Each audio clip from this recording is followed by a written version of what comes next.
Hey guys, so I got a new plane here to show you guys. About a week ago when I got my Park Zone Visionnaire over here, I was talking about my Handyman. Now my Handyman I got a couple years ago and it's a great plane. I really enjoy flying it. The Visionnaire I found out I have to do some settings with. I should be able to get it to fly better. But I wanted something else. So I went ahead and got the Handy King. Now the Handy King is very much like the Handyman up here. It's just larger and it uses different power setup, of course. So you can buy this two ways. You can buy it in a foam kit or a pre-assembled combo. Now be careful with the pre-assembled combo. That's what I got here. And it's $230 for the Handy King pre-assembled kit. Now of course it's not fully assembled. You have to put some things together. But I'll show that in a second. What I wanted to talk about is the Handyman here. I got a pre-assembled kit for the Handyman. And I got 3 flights in. And then, after 3 flights I was in the air, and the elevator servo popped out as I was flipping around. I had no control, it nosedived into the ground. So I was kind of upset about that, but I bought a new airframe, built it up again, and I glued in all the servos really well. So if you buy a pre-assembled combo of one of these planes, kind of like if you buy a helicopter, an expensive helicopter, you want to check everything over, make sure everything's done right, you're going to want to make sure to double check everything and glue in those servos if you get the pre-assembled combo. So with the pre-assembled combo, our servos are already installed. On the Handy King here, they're covered up with a plate, and everything's installed in terms of servos. You got your servos in your ailerons, well, in your wings for your ailerons. And then here's our rudder. It's got the push rod there, it's all halved up there. And our elevator or horizontal stab here, and push rod, the control arms are all there ready. Inside of here, I lost my canopy on this one. Fell off when I was flying above some trees. I never got it back. But the canopies hold on pretty good. They got strong magnets. Listen to this. Pretty loud sound. So the magnets are pretty strong. The problem I had with the Handyman was there's 2 magnets here. I don't know if you can see, but there's a magnet here and a magnet here. And then there's one on the canopy on each side. Those magnets came out, so I glued those in better as well. So inside here we got a huge motor. I'm not sure the size of this motor in terms of like the E-Flight type. This is a Park Zone plane. I believe it's an E-Flight motor in the Visionnaire, and it's like a Power 10 motor, I believe. Runs on a 4-cell. This motor looks bigger, but I'm not sure the brand of it.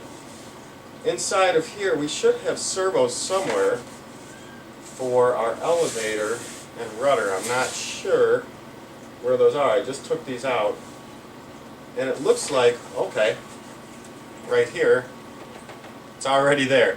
Here's our elevator servo. That's not a that's not a control arm or anything. There's a servo, or it is a control arm for the servo. And then here's our rudder. So they're all already installed, as you can see. It's our rudder servo and our elevator servo, and then I showed you guys already, but not up close, in the wings, ailerons are already pre-installed too. Of course, you're going to want to adjust them, make sure they're all set up perfectly and even and centered. But this plane with the pre-assembled combo comes with almost everything, except for an ESC and a receiver. So you're going to need a 40 amp ESC. Any brand will do. I've got an E-Flight 40 amp ESC here, which I'm going to use. And then you need a receiver, and I've got too many to pick from. But I'm thinking about either using something simple, like an AR500, and that's just a 5-channel receiver. You can't do really any mixing too much with the flaps or anything, or flapper-ons, spoiler-ons.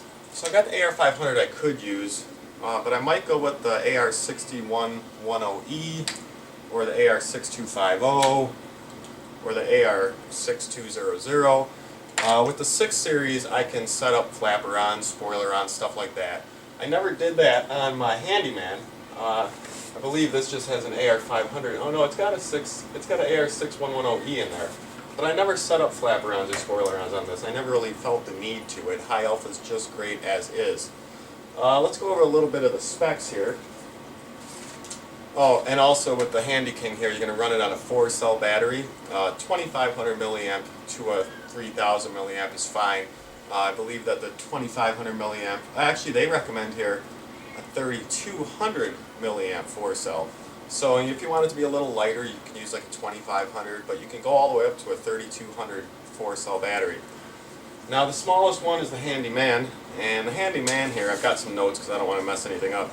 Handyman here is just a 36.5-inch wingspan by 41.5 inches long. So what's the smallest? It can use a 2 or 3-cell battery. 2 cells not enough power to do 3D, but it flies around fine. On a 3-cell, that thing just shines. It's not a super fast plane. Make it do whatever you want though. The next biggest one is the Visionnaire, and the Visionnaire has a 45-inch wingspan and a length of 42.5 inches. It uses a 4-cell battery at 2500 milliamp, I believe, or it uses a 3-cell. So the Visionnaire uses a 3-cell 2200 milliamp. And it's a slow plane, but it should do tons of tricks too. I'm going to get that out again, like I said, soon, and do some more comparison with it. And then the Handy King here uses the 4-cell, and it's, like I said, up to a 3200. So that's pretty big battery in there. And didn't tell the length. The Handy King's the biggest. It's a 46.5-inch wingspan and a 52-inch length. So it's bigger than the Visionnaire, especially in length. It shouldn't be hard to build. Last one is real simple. Everything, like I said, is pre-installed. I guess on the Handy King I don't have to worry about the servos coming out. Like I said, on the Handyman I had the servos pop out, but on the Handyman the servos are just sticking out of the plane. Whereas with the Handy King here, they're screwed into pockets, so I shouldn't have to worry about the servos popping out. But this should be a really nice plane. I can't wait to get it in the air and show you guys some flight videos of it. Should be a lot of fun. I probably won't do a build video because really there's not much to do. You just pretty much attach the wings. You got a carbon rod to go between the wings. They included a Y harness for the ailerons in case I use just one channel, but the AR500 has 2 aileron channels anyway, so I don't really need this. You got the carbon rod, very light. The whole plane is very light. And the Handy King uses a standard prop with a prop adapter.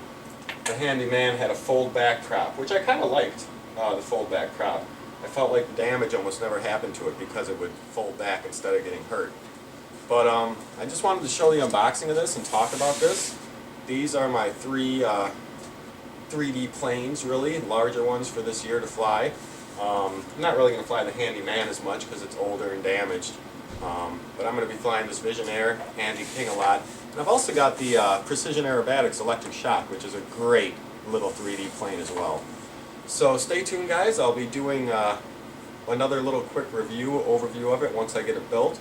And then we'll take it to the field and see how this thing flies. So stay tuned, happy flying, and we'll see you guys next time.